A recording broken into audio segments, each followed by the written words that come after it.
গায়ত্ৰী মন্ত্ৰ সৎ বুদ্ধিৰ মন্ত্ৰ। ওম ভূৰ্ভুৱঃ স্বঃ তৎসবিতুৰ্বৰেণ্যম ভৰ্গো দেৱস্য ধীমহি ধিয়ো য়ো নঃ প্ৰচোদয়াৎ।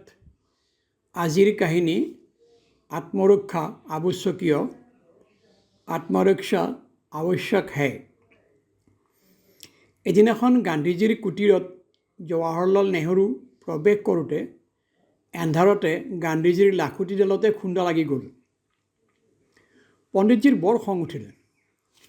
তেখেতে ক'লে, বাপু, আপুনিতো অহিংসাৰ পূজাৰী, তেন্তে এই লাখুটিডাল ইয়াত ৰাখি থৈছে কিয়?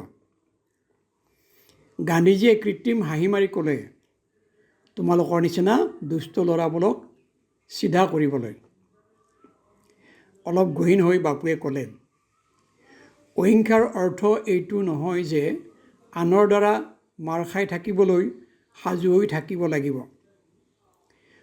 অনীতিৰ বিৰুদ্ধে আত্মৰক্ষাৰ সঁজুলি গোটোৱাটোও নীতিৰ ভিতৰত পৰে।